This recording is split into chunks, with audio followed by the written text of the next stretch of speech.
the rituals of having a Wednesday night class each year is that we get to have a Thanksgiving Eve kind of gathering here. And it's really part, in this season, the culture sensitivities are a little heightened to the qualities of heart. There's a little more of a tendency to remember, oh, it matters to be giving. It matters to be grateful. And so in the spirit of the season, tonight we'll be exploring gratitude and generosity. And I'd like to begin with a story that I read in a book called Tattoos of the Heart.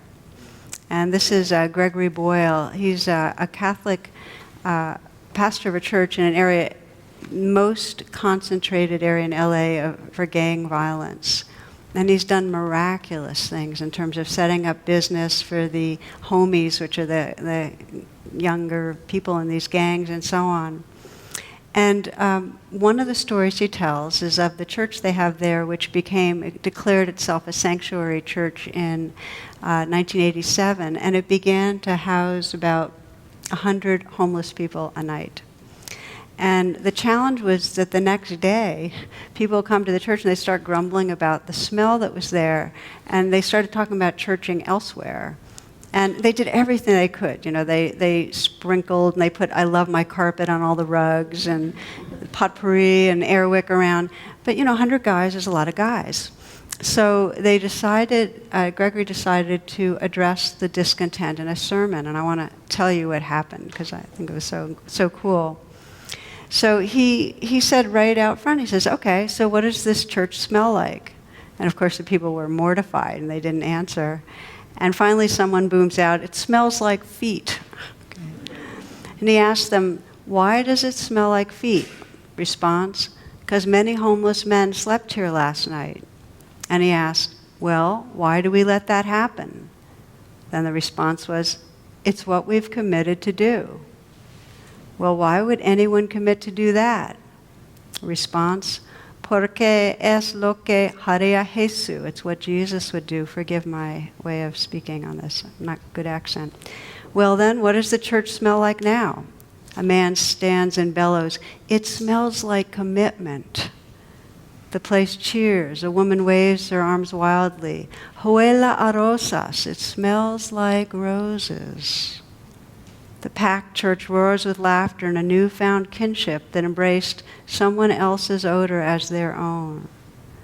Now the smell in the church hadn't changed, only how folks related to it.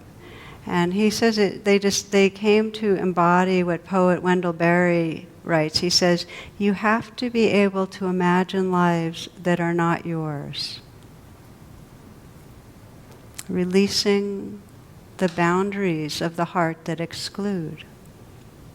And when we do, when there's that openness, the same winds and smells and sounds and pains and pleasures are arising, but we're regarding it from a spaciousness and a tenderness that turns suffering into huesa.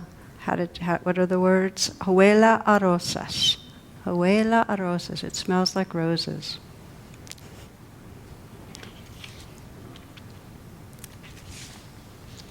So there is a joy in extending ourselves. And I found that as to be the kind of basic message, this laughing and this cheering and this kinship that they found, this joy in extending ourselves. And what we find is that generosity and happiness go together. Generosity and happiness go together. And if you think of anyone you know who's a really authentically happy person, are they not also generous? Don't they go together? Does real happiness and selfishness match? We just kind of, it's intuitive. So when we look closer and say, well, what is the relationship? How come? And I think Wendell Berry pointed to it beautifully, that when you imagine lives that are not your own, when you can do that, you're really living from what I sometimes call these widening circles of being, which is really from one of Rilke's poems, not mine. But I love the phrase. So when we start living from a widening circle of being so that we are including others, we're more at home. There's a natural sense of well-being. We're less caught in that suffering of self-referenced existence where it's constantly my worry about this and I want to be more comfortable and I'm afraid that's going to happen. I've got to do. It's that I, that it's not that it's bad. It's just painful. It's painful to have a world that keeps focusing like this. So there's some understanding that as our heart includes others and as there's this expression and generosity, it goes hand in hand with a happiness because we're living from a larger place of being. We're just inhabiting and embodying more of what we are. So it's not so well known that the Buddha and his band of monks were actually considered to be quite merry. That King Kosala, who they kind of parked and they practiced in the region that he was involved with, he observed them to be, and these are the words, positively playful, spontaneous, happy, and lively. So they'd given up their worldly goods, they gave up accumulating and proving and in some way chasing things, and they were happy. So you see it in many, many ways. I love that there's a kind of a birthday card with the Dalai Lama is being given his birthday gift, and it's this huge box wrapped in ribbons, and all these excited monks are saying, what is it, what is it? He opens it up, and he said, nothing, just what I always wanted, you know. And you see in a Sylvia cartoon, she's typing a list of responses you hope to have the occasion to say, and one of them is, yes, it is unusual to have won an Olympic medal and the Nobel Peace Prize, and could you bring me some leather pants in a size 2?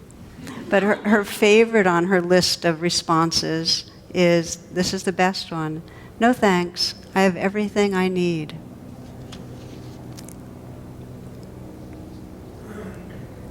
So there is a magic to enough, that sense of enough, that this moment we're not waiting for something more, that there truly is enough, that this is it.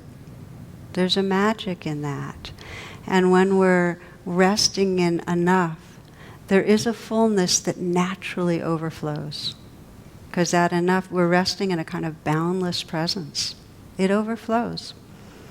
So we have this conditioning, and we explore this regularly now, and you see it in all neuroscience is showing it over and over again, that there are parts of our brain, the early parts of our brain, our more primitive conditioning that leads us to feel separate and endangered and to steal and to hoard and to defend and to attack. And that conditioning is all in us. I mean, it's just part of our makeup.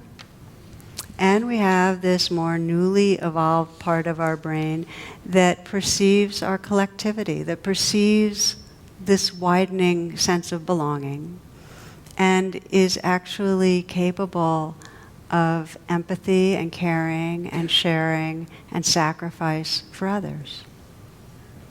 That it's all in us. So tonight what we're really exploring is how do we continue to wake up the more recently evolved part of our brain, you know? How do we continue to cultivate this capacity to be caring and generous, to be giving of our thanks? What helps us to wake that up? And when I reflect on it, really, the first step is usually becoming aware of what stops us. You know, what really stops us from being naturally generous and, you know, in a moment where we might have, what stops us? What shuts down our sense of gratitude? And so you might just reflect for a moment. We'll just begin this where you actually check in with your own life. And if it helps you to close your eyes to do that, but just to reflect for a moment, maybe any time recently where you wish you had been more generous with your words, with your affection, with your time, with your energy. So just someplace you might regret that in some way you were selfish or preoccupied or whatever it was, and you wish you had been more generous.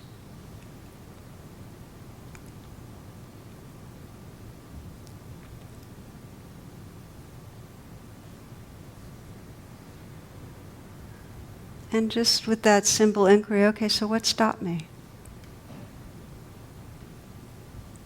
And see if you can keep it simple, not going into a storyline as much as just sense. What was the felt sense in your body, or the basic belief, or the pull what stopped you?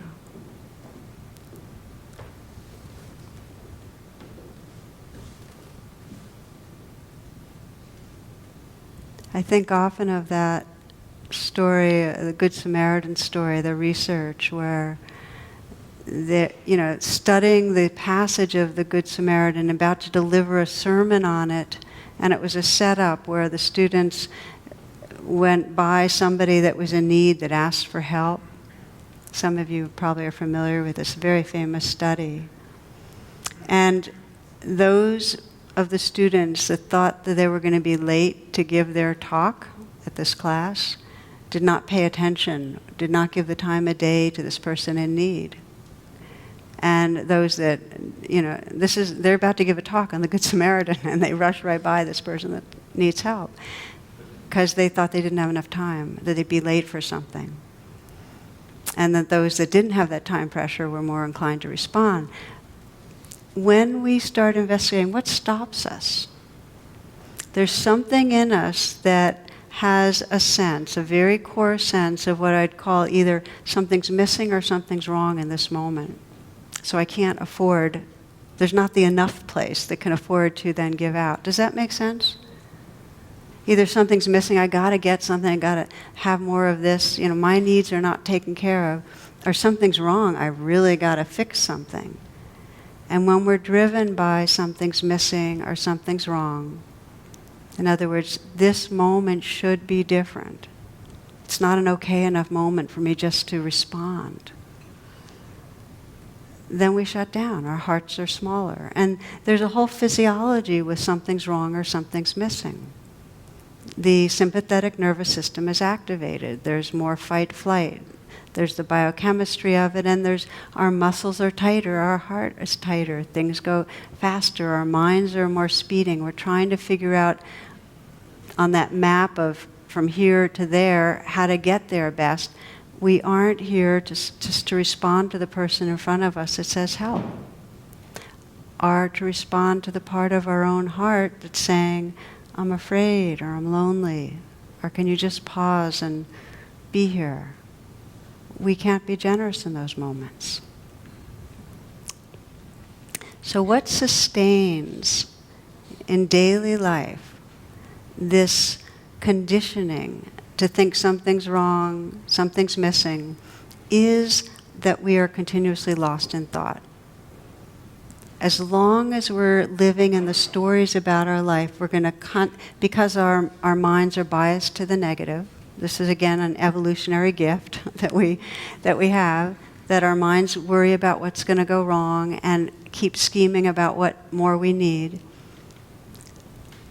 As long as we're lost in that incessant inner narrative, we're going to keep having that same felt sense, and we're not going to be available to respond to our world with a heartfelt generosity. Now, there are ways we can seem generous, and we all know that. There's ways of being dutiful and playing the role. But I'm talking about a generosity that arises because there's that fullness and that care and comes out that way. We're not available for that. Our nervous system is actually not in gear. So the key, this is because we're talking about what's the first step in cultivating generosity, is to recognize the moments where we're really caught in it should be different, wanting it different. Now often, the it should be different, what we're responding to in the moment, is the person we're with. You should be different. We can't be generous because in some way, sometimes it's real overt. We're angry and they're doing something wrong, they're betraying us, violating us, letting us down. It's real overt. But sometimes it's real subtle. The you should be different that shuts our heart down.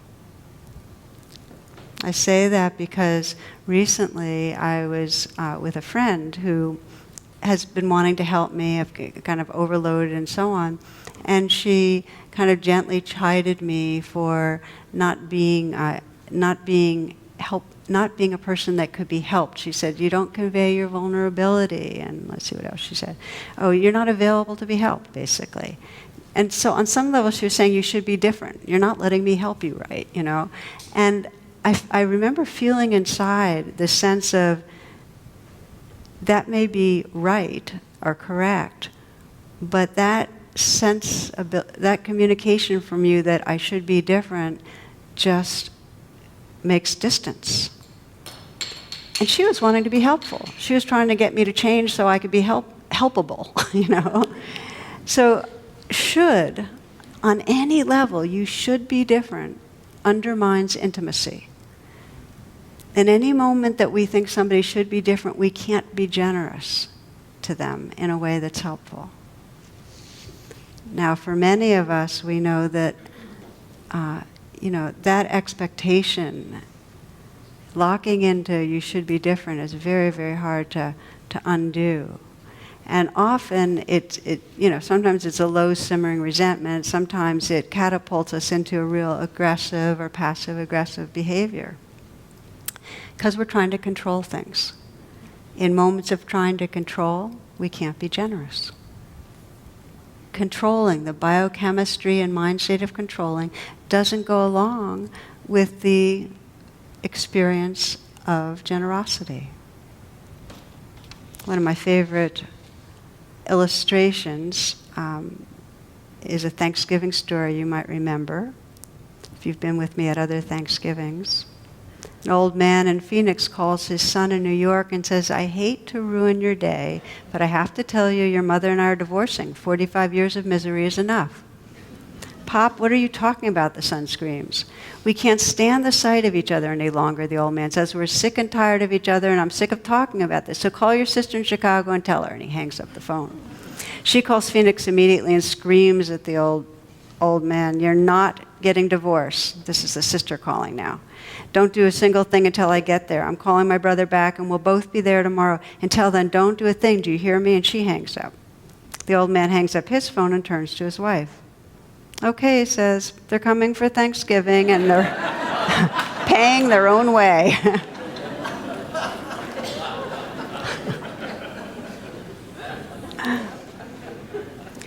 So what I'm reviewing now is some of the ways that we act habitually based on something's wrong, something's missing. You should be different. Life should be different. That stops us from having that flow of generosity.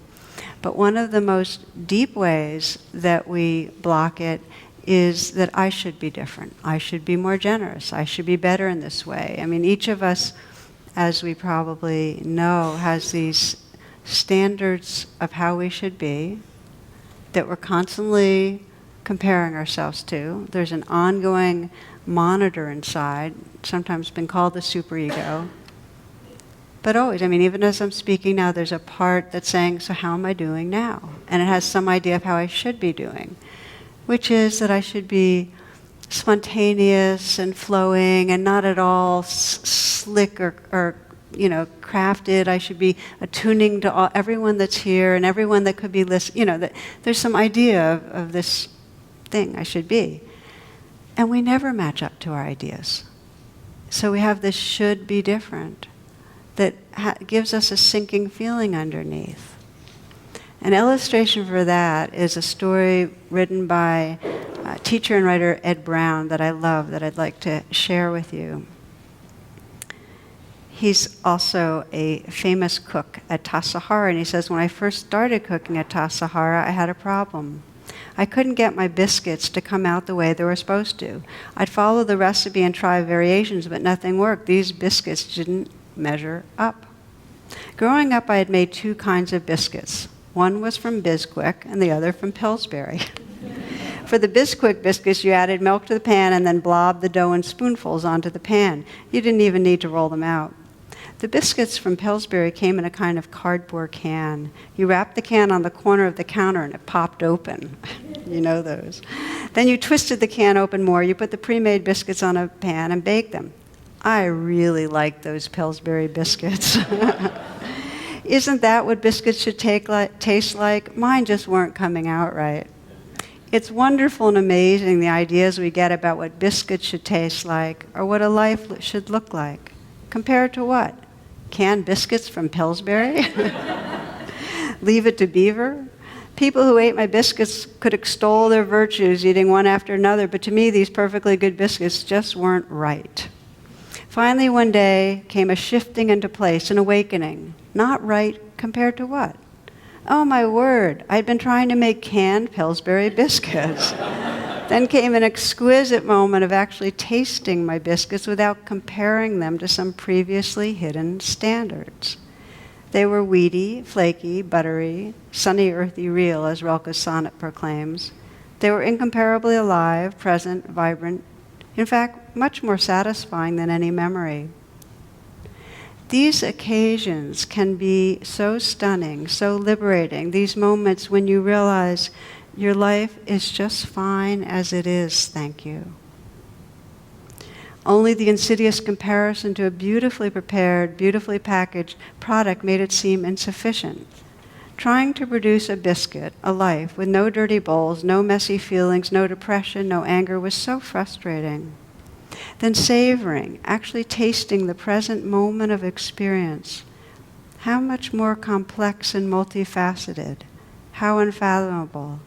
A thought, a feeling, ants crawling on the ground in the sunlight. As Zen students, we spent years trying to make it look right, trying to cover the faults, conceal the messes. We knew what a Bisquick Zen student looked like: calm, buoyant, cheerful, energetic, deep, profound.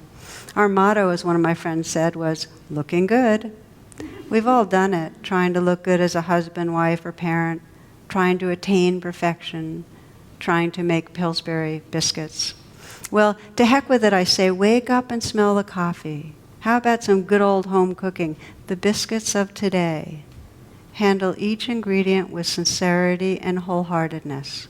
The results will take care of themselves. Savor them.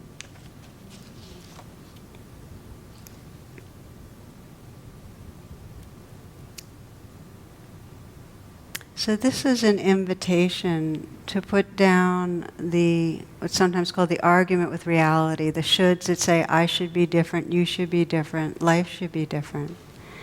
And meet what arises with a quality of acceptance and friendliness. Because when we do, there's a shift that occurs that allows us to begin flowing again, that allows us to be here and open and more full and more responsive to our world. I sometimes think of it metaphorically as when we're caught in fight-flight, when we're caught in I should be different, you should be different, something's missing, something's wrong. It's like a river that's got a little pool of water that's formed, but the pool's become stagnant and there's not much water entering in and there's not much water going out. And that's what our life is like. When we're trying to control, make the Pillsbury biscuit, be a certain person, make other people be the way we want them to be, we're no longer receptive to the flow that's always coming our way. In other words, gratitude gets shut off. And we're no longer letting go and giving out and flowing outward to others. There's a kind of stagnation that sets in. So the first part of waking up these hearts is to notice when that's happening. Notice when we've come into the selfing, when we're not able to respond, when we're caught in that tightness of should, and to pause and to open a bit. So I'd like to do a reflection with you, just to begin to set that in motion. And as a context for this reflection, just to say that most of us have pretty deep patterns in how we keep our hearts tight or defended, and how we go into controlling and shoulding. And so that's the tough news, that we've gotten pretty accustomed to being this kind of little pool of stagnant water with our little boundaries and so on. But there's also some really good news. And the good news is that we can decondition these patterns. That the reason that meditation is so powerful is that it undoes the patterning that keeps us kind of separate from the river. A friend of mine, we were in an email conversation, we were emailing about hopefulness, and he said, I want to say one word to you: neuroplasticity. Now, I said that, and I'll bet you most of you were too young to see The Graduate when it first came out. But I thought that was the most clever email. I thought it was incredibly, really sharp, like one word, neuroplasticity. And it's the answer to it all. Because in The Graduate, the one word was plastic. Do you remember? Okay. Boy, you lose a joke when you have to explain it. So I thought it was really good. Anyway, neuroplasticity means neurons that fire together wire together. If we keep on that habit of looking for what's wrong, insisting people be different, judging ourselves, those thoughts and feelings become the ongoing constellation we live with. If we pause when we notice it happening, and we pause even for a short time, and come home to that space in the pause, come home to some presence, we can come up with some other creative options in responding. We begin to change our wiring. So let's practice a little. Let's just try it out.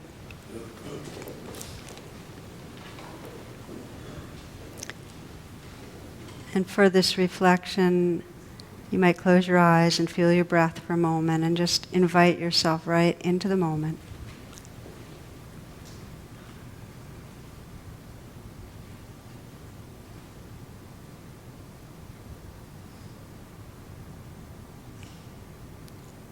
I'd like to have you pick someone in your life that you value, that you want to have a good connection with, and you're aware that your expectation or demand or should that you've got around them creates some distance.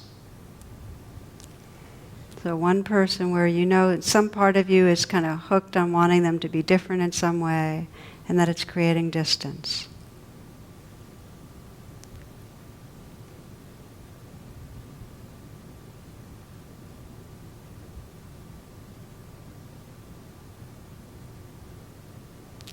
And what will allow this reflection to be powerful is if you sense sincerely an intention that it's more important to have connection than be right. That's the ground of this reflection. That it's more important to you that you move in this relationship towards connectedness than that you be right.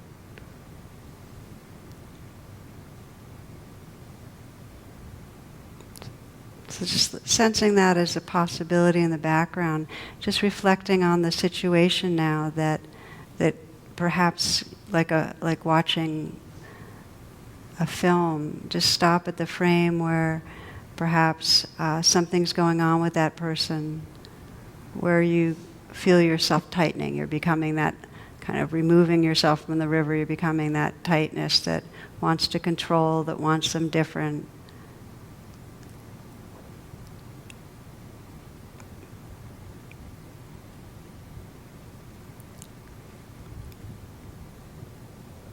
So that you can pause at that frame and just investigate a little. Let that space of a pause bring you into some presence, and just notice the thoughts and feelings that are there. Maybe the belief that if this person doesn't change, we'll never have a certain kind of experience, or if this person doesn't change, something bad will happen to them. Whatever it is, let the thoughts be there, the feelings that are there.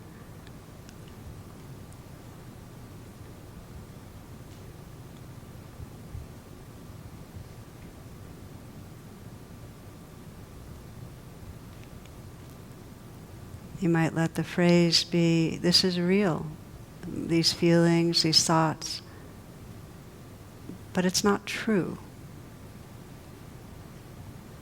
Come into the body and find what's true. Just breathe with the part of you that feels vulnerable. That place that's the source of the should. That's anxious, that's vulnerable, that's disappointed, that's hurt. So rather than aiming the should at the other person, you're bringing a compassionate attention to the part of you that's having a hard time.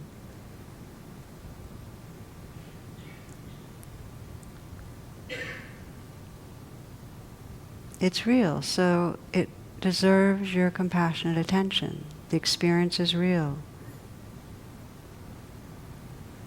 Shoulds are never true. The person is as the person is.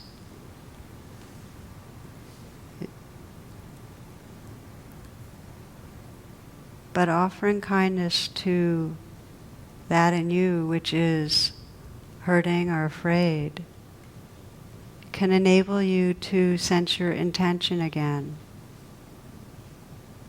It matters more to have love than to be right.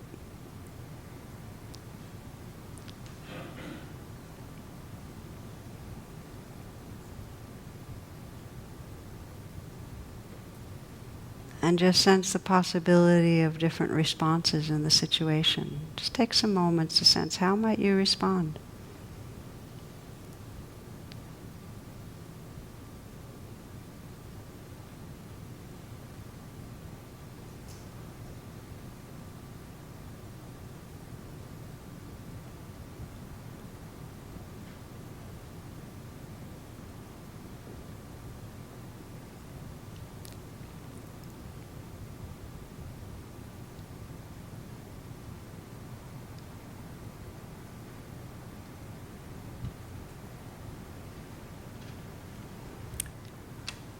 When you're ready, opening your eyes. This is a practice you can continue on your own. Now, I want to say that if you chose a relationship where there's some abuse or violation, where somebody is causing injury, then that doesn't mean that your response wouldn't be to create boundaries and to speak your truth. But there's a difference between aversive judging that says you should be different and out of a sense of care and intelligence and wisdom saying, this is what I need to have happen and I can't go with this. So this isn't about being a doormat. This is about learning to respond instead of react so our heart can stay engaged. I want to make that very clear because it's never, when somebody's being abusive, it's not true that they should be different, but it's true that the abusiveness is harmful and needs to be intelligently dealt with. What I'm trying to emphasize tonight is the insidious quality of should. Does that make sense? Okay, because we'll explore that more at another time. So, step one in cultivating the heart is to notice where the heart shuts down and to see if we can, instead of aiming some should at another person or at ourselves, we can pause and tap into compassion and remember that love matters more than our rightness, our view. Now the thought, that releases some armor. The next question is, how do we directly awaken the heart? And how do we start really letting in the freshness of the river into this pool that we've been talking about? And again, a reminder, the mind has a negative bias. So one of the ways that we start opening and being receptive is to purposefully bring the attention to what we love, to what feels good, to what's beautiful, what we appreciate. The Buddha said, whatever you frequently dwell on, to that the mind will be inclined. So what are your daily thoughts mostly around? What does your mind mostly dwell on? If we're honest, if I was honest, there's a lot of complaining and grumbling that goes on in my mind, a lot. So I've found that very intentionally saying, okay, what am I enjoying? What do I appreciate? What's beautiful? It's a training that's invaluable. It's invaluable. Eduardo Galeano writes this. He says, the Uruguayan political prisoners may not talk without permission or whistle, smile, sing, walk fast, or greet other prisoners, nor may they make or receive drawings of pregnant women, couples, butterflies, stars, or birds. One Sunday, Didaco Perez, school teacher tortured and jailed for having ideological ideas, is visited by his daughter Malay, age 5. She brings him a drawing of birds. The guards destroy it at the entrance of the jail. On the following Sunday, Malay brings him a drawing of trees. Trees are not forbidden, and the drawing gets through. Didaco praises her work and asks about the colored circles scattered in the treetops, many small circles half hidden among the branches. Are they oranges? What fruit is it? The child puts her finger to her mouth. Shh. She whispers in his ear, silly, don't you see? They're eyes. They're the eyes of the birds I've smuggled in for you.